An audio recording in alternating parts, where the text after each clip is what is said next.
হাঁসুলি বাঁকের উপকথার মানুষেরা অন্ধকার রাত্রে বটতলায় আশ্রয় গ্রহণকারী মানুষের দল। এ রাত্রি আদ্যিকালে আরম্ভ হয়েছে, শেষ কবে হবে জানে না। তবে শেষ যেদিন হবে সেদিন হাঁসুলি বাঁকেরও শেষ হবে। কাহার জীবন যতদিন এ রাত্রি ততদিন, হাঁসুলি বাঁকও ততদিন। তারপর হয়তো দহে পরিণত হবে কোপায়ের কোপে, নয়তো অন্য কিছু হবে। কি হবে কে জানে। রাত্রে আকাশে তারা খসে, বাদল নামে, কাহারেরা ফল ভোগ করে। এর শেষ কি হয়? বনোয়ারি ভুল করেছিল। বছর শেষ হওয়ায় ভেবেছিল বিপদ কেটে গেল। তাই কি হয়? বিপদ কাটে না। দুদণ্ড জ্যোৎস্না দেখে যে ভাবে বাদল আর হবে না, আকাশে তারা আর খসবে না, সে কিছুই জানে না। বনোয়ারি জানে, জেনেও ভুল করেছিল। কাহারপাড়ার আরও অনেকে ভুল করেছিল। এই ঘটনাটিতে ভুল সকলের ভাঙল। তাতে একটি সুফল হলো, কিন্তু 5 জন ছাড়া করালির দল সকলেই ছাড়ল। শেষাশেষি বহুজনই গোপনে করালির দিকে ঝুঁকেছিল। বনোয়ারি সকলকে বারবার সাবধান করেও মানাতে পারে নাই। এবার সব থমকে গেল, ফিরল। রতন, প্রহ্লাদ সকলেই ঘাবড়ালো। পাগল গান গাইলে, পুরনো গান। মন চাহে যাও হে তুমি, আমি যাইব না, কেলি কদম তলার বৃন্দে গো, মানিক পেলে তুমি লিও, আমি চাইব না, কালো মানিক কালায় বৃন্দে গো। ঠিক কথা, পাগল নইলে এই সকল কথা শোনায় কে? আর বাবা ঠাকুরের শাসন ভিন্ন ভালোর পথ ধরায় কিসে? পানার ছেলের এই সর্পাঘাত। বাবা ঠাকুরের বাহন যে সাপটি, সেই বংশের সাপের দণ্ডাঘাতের দণ্ডে কাহারপাড়া থমকে গেল। করালির হাসি, বেপরোয়া কথা, সাজসজ্জা সবেরই রঙের উপর ভয়ের কালো রং মাখিয়ে দিলে। মাথার উপরের উড়োজাহাজের লাল নীল আলো বাবা ঠাকুরের এক ফুঁয়ে নীরবে একদিন এই সত্য উপলব্ধি করে সেই পুরানো কালের উদাস দৃষ্টি তাদের চোখে আবার ফিরে এলো। ফলও হলো। ঘোষ বাড়িতে বনোয়ারির মুখ থাকলো। ঘোষ মহাশয়ের বাড়িতে সকলেই গেল শ্রদ্ধার সঙ্গে। কৌলিক কাহার ধর্ম সে কি ছাড়া যায়? শুধু করালিরা কজনে গেল না। করালি বললে, যা যা, তোরা পতিত, কাহারপাড়াকে পতিত করলাম আমি। আরও বলে দিলে, ঘোষকর্তা যদি কারোর কেরাচিন বন্ধ করে, চিনি বন্ধ করে, তবে আমিও দেখব। সদরে দরখাস্ত দেবো আমি। ম্যানকে নিয়ে চলে যাব ম্যাজিস্ট্রেট সাহেবের কাছে। ম্যান মানে রাঙামুখ যুদ্ধের সাহেব, যে করালির সঙ্গে মধ্যে মধ্যে কাহারপাড়ায় আসে। বনোয়ারি শুনে হাসে। পতঙ্গের পাখা উঠলে সে মাতঙ্গ হয় না বাবা। মাতঙ্গ দূরের কথা, পক্ষীও হয় না। বাবা ঠাকুরের গাছতলাটি বাঁধানো হচ্ছে, বনোয়ারি বাঁধিয়ে দিচ্ছে। সেই জন্য বসে তদারক করতে করতে করালির মাতঙ্গপনা দুবেলা সে দেখে, হেলে দুলে যায়। মধ্যে মধ্যে ম্যান সাহেবটাকে সঙ্গে নিয়ে চারিপাশে ঘুরে বেড়ায়। লোকটা গলায় ঝুলানো একটা বাক্স নিয়ে কিলিক কিলিক করে ছবি তোলে, ফটক অর্থাৎ ফটো। সেদিন বনোয়ারি মেঘের দিকে তাকিয়েছিল। গোটা জ্যৈষ্ঠ কাঠ ফাটা রৌদ্র গেল। বৈশাখের সঙ্গে সঙ্গে পবনদেব ক্ষান্ত হয়েছেন। জোগাড় যন্ত্র করে বাবা ঠাকুরের গাছটিকে খাড়া করে থানটি বাঁধাবার কাজ শেষ হয়েও হচ্ছে না। বিলাতি মাটির জন্যে 14 ভুবন দেখলে বনোয়ারি। বিলাতি মাটি কন্ট্রোল হয়েছে। রবশেষে অর্থাৎ অবশেষে 3 গুণ দাম দিয়ে 2 বস্তা মাটি সে পেয়েছে। আষাঢ় এসেছে। আকাশ যেন কেমন করছে। চারিদিকটা মধ্যে মধ্যে থমথমিয়ে উঠছে, আবার ক্ষান্ত হচ্ছে। এইবার নামবারই কথা। চৈতে মথর মথর, বৈশাখে ঝড় পাথর, জ্যৈষ্ঠীতে মাটি ফাটে, তবে যেন বর্ষা বটে। হবার সব লক্ষণ মিলে যাচ্ছে। কিন্তু আর 2টি দিন বাবা ঠাকুর, আর 2টি দিন। 2 দিন হলেই ঠাঁইটি বাঁধানোর কাজ শেষ হবে। বিলাতি মাটি দেওয়া হচ্ছে আজ, কাল হলেই শুকিয়ে যাবে। বিলাতি মাটির ওই আশ্চর্য গুণ। করালি এসে দাঁড়ালো। কি? একটা কথা বলতে এলাম। তোমার সঙ্গে আমার কোনো কথা না। তোমার নাই, আমার আছে, গোটা পাড়ার আছে। গোটা পাড়ার সঙ্গে তোমার সম্বন্ধ কি? তোমার যা সম্বন্ধ আমারও তাই। না, না বললে আমি শুনবো কেন? বলো, কি বলছো বলো। বলছি, পাড়ার লোকের ঘরে ধান নাই, মনিবে ধান বন্ধ করেছে।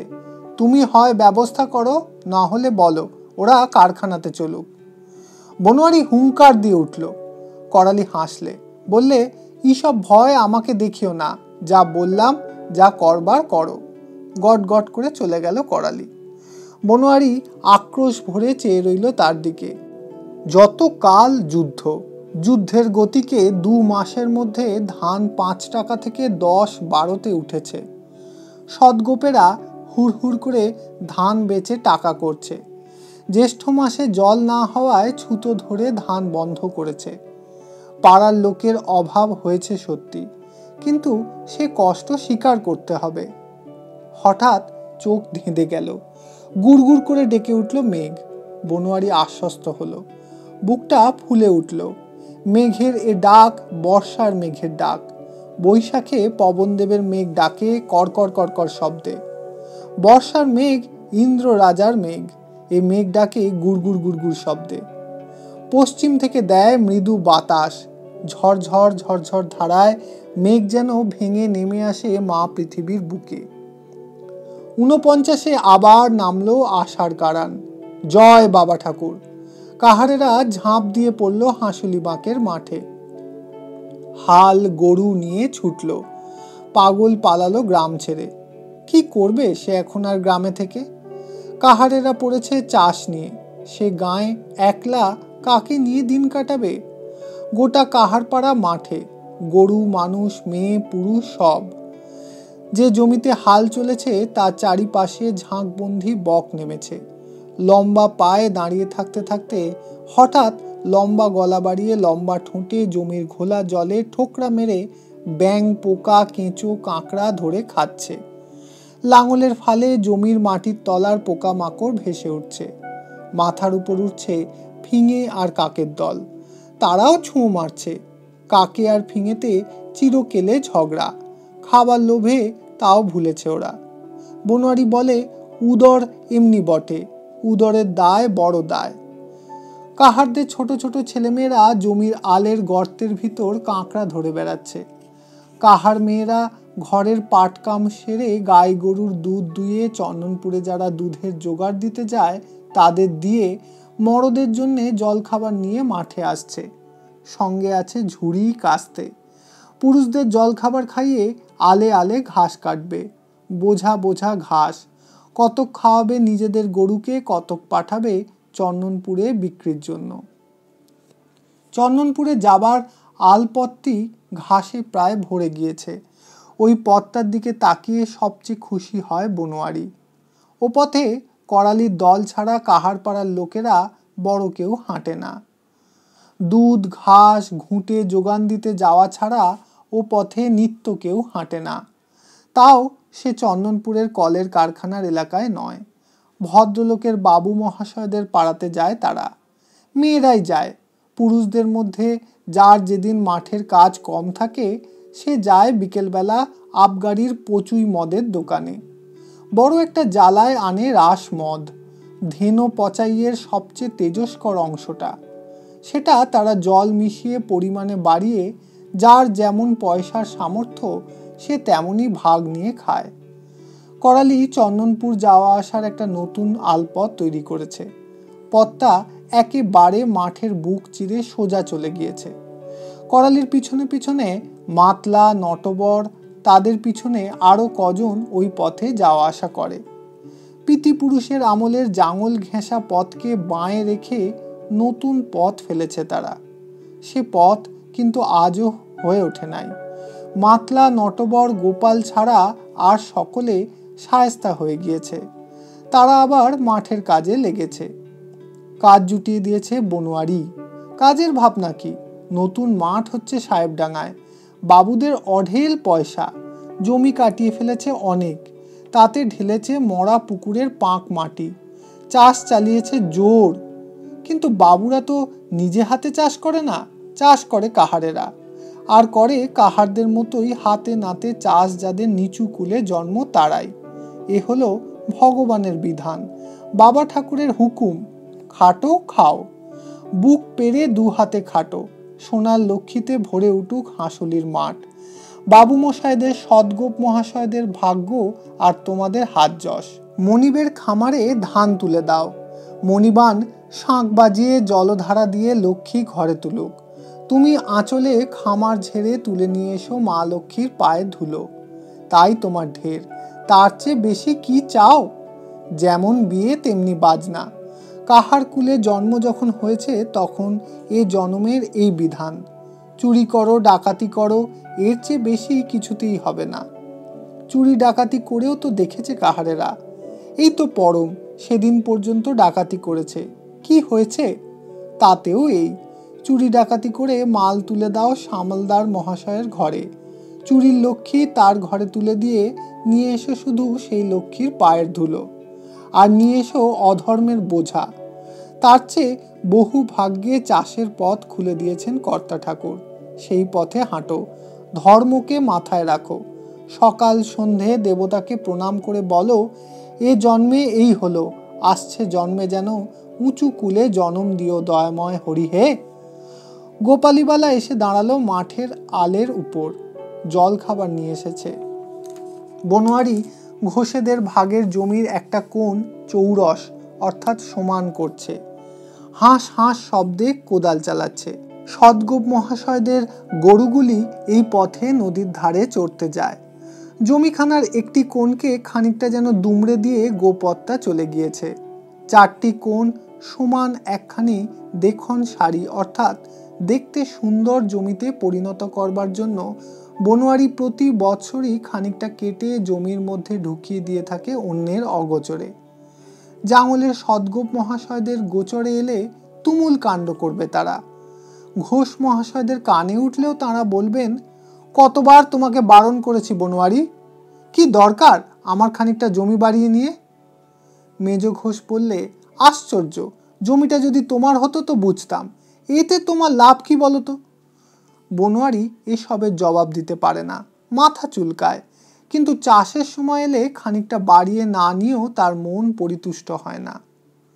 গোপালীবালা বসল। বনোয়ারির এখন কোনো দিকে তাকাবার অবসর নাই। এই সময়টা এদিকে কেউ নাই, কাহারেরাও নাই। এই উপযুক্ত সময়। কাহারেরা তার অনুগত বটে, কিন্তু এ বিষয়ে বিশ্বাস নাই। নিজেরা কিছু বলবে না, কিন্তু ফুসফুস করে সদগোপ মনিবের কানে তুলে দেবে। 10-15 হাত লম্বা আলটার কোথাও আধ হাত, কোথাও 3 পোয়া জমি কেটে কুপিয়ে ছেঁটে জমিটার চাষা খোঁড়া মাটির সঙ্গে মিশিয়ে বনোয়ারি উঠে মাথা ঝাড়লে। ঝাঁকড়া চুল থেকে জল ঝরে পড়ল কালো বনোয়ারির চুল থেকে মুক্তাবরণ টোপা টোপা জলের ফোঁটা। কোমরটা টাটিয়ে উঠেছে, সোজা হয়ে দাঁড়ানো যায় না। বেঁকে দাঁড়িয়ে আকাশের দিকে চাইলে বনোয়ারি। জল খাবারের বেলা হয়েছে, আকাশে ঘন ঘোর মেঘ আজ। বেলা বুঝবার উপায় নাই। কাল রাত্রি থেকে জোর বর্ষা নেমেছে। বাঁশবাদির বাঁশবন, বট, পাকুড়, শিরীষ গাছের মাথায় ছাই রঙের মেঘ ঘুরে বেড়াচ্ছে। এক যাচ্ছে এক আসছে, কেউ ফুলছে কেউ কাঁপছে, ক্রমশ আকাশ জুড়ে ছড়িয়ে পড়ছে। কেউ বা ছুটে চলে যাচ্ছে সনসন করে কোন দেশ থেকে কোন দেশে কে জানে। কাহার পাড়ায় চালে চালে বড় বড় গাছের গায়ে গায়ে বাঁশ বনের ঘন পল্লবে কাহার বাড়ির উনুনের ধোঁয়া হালকা কুণ্ডুলি পাকিয়ে জমে রয়েছে, যেন পেঁজা শিমুল তুলোর রাশি ছড়িয়ে দিয়েছে কেউ। মেঘে মেঘে এমন ঘোরালো হয়ে আছে চারিদিকে যে বেলা ঠিক বুঝতে পারা যাচ্ছে না। কেবল পেটে খিদে লেগেছে, আর গরু বাছুরের ডাক শুনে মনে হচ্ছে যে হ্যাঁ, জল খাবারের বেলা হয়েছে। কিন্তু গোপালীবালাকে দেখে খুব খুশি হলো না বনোয়ারি। সুবাসী এলো না কেন? সে এলে যে তাকে দুদণ্ড দেখতে পেত, দুটো হাসি খুশির কথা হতো, পেট ভরার সঙ্গে মন মেজাজ ভরে উঠত। দীর্ঘ নিঃশ্বাস ফেললে বনোয়ারি। সে কথা বলাই যায় কি করে গোপালীবালাকে? তবে গোপালীবালা মেয়েটি বড় ভালো, সেই যে 20টি টাকা নিয়ে বলেছিল কোনো আপত্তি অশান্তি করবে না, সে কথা সে রেখেছে। কোনো আপত্তি অশান্তি করে না। ঘর দুয়ার, গরু বাছুর হাঁস মুরগি নিয়ে আছে, ঘুঁটে দিচ্ছে, গোবর কুড়িয়ে আনছে, ধান বেনে চাষ করছে।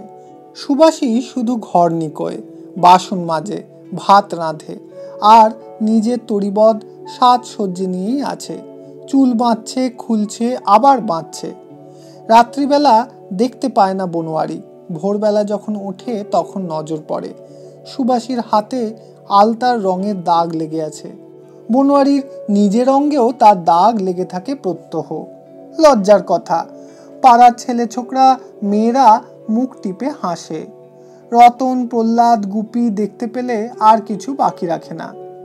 ঘোষ বাড়ির বউ ঠাকুরন সেদিন দেখে যে ঠাট্টাটা তাকে করেছেন তাতে বড়ই লজ্জা পেয়েছে বনোয়ারি। তবু তো পাগল নাই, সে যে সেই কারান লাগাতেই গেরাম ছেড়ে কোথায় পালিয়েছে, আর ফেরে নাই। সে থাকলে গান বাঁধত। বনোয়ারি মাঠের ঘোলা জলেই হাত মুখ ধুয়ে আলের উপর বসল। গোপালী তার সামনে খুলে দিলে মস্ত একটা খোড়ায় রাশিকৃত মুড়ি, খানিকটা গুড়, 2টো লঙ্কা, 2টো পেঁয়াজ। একটা বড় ঘটি থেকে ঢেলে দিলে জল। ভিজিয়ে মোটা মোটা গ্রাসে খেতে লাগলো বনোয়ারি। হ হ হ, ওই ওই, বারণ করলে শোনে না। চললো দেখো, পরের ভুঁয়ের পানে চললো দেখো, মেরে তোমার পস্তা উড়িয়ে দেবো, থম্বা উড়িয়ে দেবো।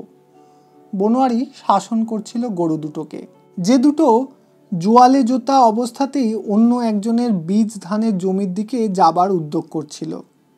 গোপালীবালা উঠল, গরু দুটোর জোয়ালের সামনে গিয়ে দাঁড়ালো। বনোয়ারি কিছুটা মুড়ি ফেলে রেখেই উঠল।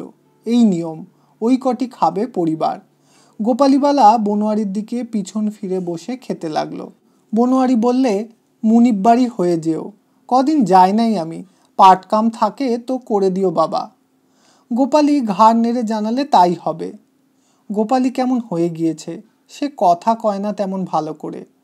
বনোয়ারি আবার বললে, একটা কথা বলছিলাম, যে টাকাটা দিয়েছি তাতে ধান কিনো আর আখ কিনো। যুদ্ধের বাজারে ধানের দর হু হু করে বাড়বে বলছে সবাই। তোমার ধান তুমিই আঁকবা, আমি তাতে হাত দেবো না, লাভ যা হবে তুমিই নেবে। গোপালী আবার ঘাড় নেড়ে জানালে তাই হবে। বনোয়ারি রসিকতা করে আবার বললে, তবে যদি অভাব অনটন পড়ে, লোক তোমার কাছে চেয়ে খাবে। তুমি তো ঘরের গিন্নি, তুমি তো লক্ষ্মী আমার, তোমার দৌলতেই তো সব, আমি তো ভিখিরি, খাটি খাই। গোপালী এবার কথা বললে, তা লিও। বনোয়ারি বললে, ছুটকিকে ঘরে এনেছি 8 পৌরের মেয়ে বলে, বুঝেছ? গোপালী ঘাড় ঘুরিয়ে এবার এক মুখ হেসে বললে, আর কালো শশীর বুনছি, কালো শশীর মতন দেখতে শুনতে বলে। বনোয়ারি অবাক হয়, গোপালীবালা এই কথা জানলো কি করে? অনেকক্ষণ পরে সামলে নিয়ে এসে বললে, ইসব কি যাতা বলছো তুমি? যাতা লয়, ঠিক বলছি আমি শুনেছি। শুনেছ? কে কে বললে? গোপালীবালা বনোয়ারির দিকে চেয়ে ভয় পেলে খানিকটা। সে বললে, ই উ সে, মানে এ ও সে 5 জনায় বলে। আর কালো শশী আমাকে দেখে হাসতো যে মুখ টিপে টিপে। আর মেয়ে লোক ঠিক বুঝতে পারে, বুঝেছ? কালো শশী হাসতো? নিশ্চয় হাসতো, এবং গোপালী যত বোকা হোক সে হাসির মানে নিশ্চয় বুঝত।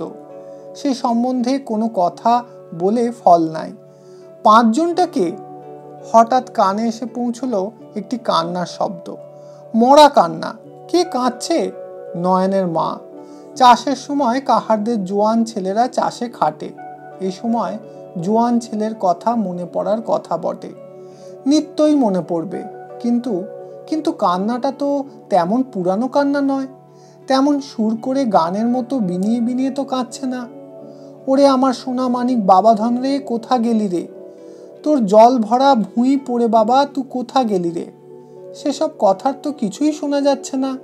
এ যে আছাড়ি পিছেরই কান্না, যেন এখনই কারো কিছু হয়েছে। ওরে বাবারে, ওরে মা রে, ওরে বাবারে, ও ধন রে বলে যেন বুক চাপড়ে কাঁদছে। গোপালীবালা কান পেতে শুনে বললে, হেই মা, কার কি হলো দিনি? মাতলাদের বাড়িতে গো। মাতলাদের বাড়িতে? হ্যাঁ, মাতলার বউয়ের গলা। কি হলো তা তো জানি না, তুমি যাও দিনি, একটা খবর দিও। মাতলার বাড়িতে কি হলো? মাতলার বাড়িতে 3টি মানুষ, বউ বেটা নিজে। মাতলা চন্দনপুরে, বউ কাঁদছে।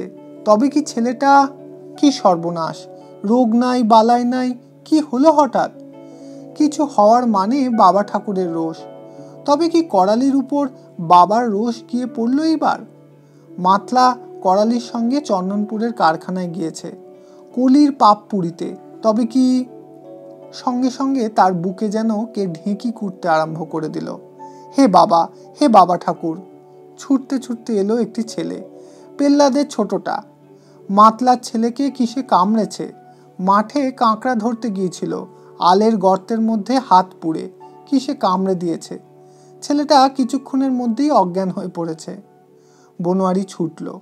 পাড়ার মাতব্বর গুণী লোক সে, সাপের কামড়ের ওষুধও 2-4টে জানে সে, জানতে হয়। আর জানতো পাগল, সে বড় ওস্তাদ। বর্ষার সময় কাহার পাড়ায় হাঁসুলি বাঁকে 2-4টে এমন হয়। নিয়তি সাপের লেখা, বাঘের দেখা। কপালের লিখনে না থাকলে সর্পাঘাত হয় না, আর বাঘের লিখন মানে না, দেখা হলেই খায়। হাঁসুলি বাঁকের উপকথায় বাঘ সম্বন্ধে যত সাবধান তত নয়। সাবধান হয় বই কি, কিন্তু ওটাকে তারা লিখন বলেই মানে। চিরকালই তো বর্ষার সময় কাঁকড়া ধরে কাহারেরা, মধ্যে মাঝে এমন হয় একটা আত্মা, কিন্তু সবাই তো মরে না। তাহলে হয় নিয়ত অর্থাৎ নিয়তি, নয় দেবরোষ কি ব্রহ্মরোষ। রোজই তো সবাই আঁচল ভর্তি কাঁকড়া নিয়ে ঘরে ফিরছে। লঙ্কা নুন দিয়ে চমৎকার হয় কাঁকড়ার ঝাল, শুধু ওই দিয়েই ভাত চলে যায়। হঠাৎ বনোয়ারি দাঁড়ালো। একটা ওষুধ নজরে পড়েছে তার। ছেলেটাকে এগিয়ে যেতে বলে সে শিকড় তুলতে বসলো। সঙ্গে সঙ্গেই সে আবার ডাকলে ছেলেটাকে। আর একটা জরুরি কথা মনে পড়েছে। যা তোরে, ঘোষ মশাইদের বাড়ি, আমার মনিব বাড়ি, বড় ঘোষ মশাইকে বলবি মুরব্বি পাঠালে সেই মিহি জামের ওষুধ, সপ্পাঘাতের ওষুধ, নিউনাইন বোর্ডের ওষুধ যদি থাকে তো দেন। ইউনিয়ন বোর্ডের মেম্বার বড় ঘোষ মহাশয়ের হাতে বোর্ডের মিহিজামের সাপের ওষুধ দিয়েছে। এই কঠিন মাটির দেশে সাপের উপদ্রব বড় বেশি, তার মধ্যেও প্রকোপ বেশি হাঁসুলি বাঁকে। বাঁশবাঁধির ছায়ার মধ্যে শীতলতার আরামে এখানে আদিম কালের আবহাওয়া ভোরের ঘুমের মতো এখনো বেঁচে রয়েছে। তার মধ্যে থাকতে ভালোবাসে সাপ, বিছে, পোকা, মাকড়। মাছি মশাও এখানে ওই বাঁশ বনের বাঁশ পাতা পচা ভাপানির মধ্যে ভন ভন করে। মানুষের দেহে সঞ্চারিত করে দেয় নানা বিষ। কাহার পাড়ায় মানুষের দেহে যখন ছিল ভীমের মতো বল, তখন সেসব বিষ তারা হজম করত। এখন শ্রাবণ মাস না আসতেই কাঁপন লাগানো মালোয়ারিতে পড়ে। তখন কুনিয়ান বড়িও পাওয়া যায় নিউনাইন বোর্ডের মেম্বার ঘোষ মহাশয়ের কাছ থেকে। বনোয়ারি সুপারিশ করে দেয়, কিন্তু এবছর নাকি 2টোর একটাও আর দেবে না নিউনাইন বোর্ড। যুদ্ধ লেগেছে, আক্রাগন্ডার জন্য খরচ চলাই দায় হয়েছে। সাপের ওষুধ কুনিয়ানের বড়ি দেবে কোথা থেকে? তবুও বনোয়ারি ছেলেটাকে পাঠালে, যদি পুরানো শিশিতে খানিক আধেক পড়ে থাকে। বনোয়ারি উঠে দাঁড়িয়ে কাছায় হাত দিলে। কাছাটা ঠিকই আছে, খুলে গেলে শিকড়ের ওষুধ কাজ হতো না। এসব হলো ওস্তাদি তুক। আহাহা, একটা তুক করতে ভুল হয়ে গেল। যে ছোঁড়াটা খবর নিয়ে এসেছিল ওকে মেরে তাড়িয়ে দিতে হতো। যে খবর দিতে আসে সে যদি ছুটে পালায়, তবে রোগীর বিষও ঘরে নামতে আরম্ভ করে। বড়ই ভুল হয়ে গিয়েছে। কিন্তু কি সাপ! বাবা ঠাকুরের রোষ হলে নিশ্চয়ই সে বাহনের দাঁতের দংশন হবেই যে। পানার ছেলেটাকে দিয়ে আরম্ভ হয়েছে এবার। না, মঙ্গল নাই, মঙ্গল নাই, মঙ্গল নাই। এটি হাঁসুলি বাঁকের উপকথার 5ম পর্বের 3য় অধ্যায় সমাপ্ত হলো। ধন্যবাদ।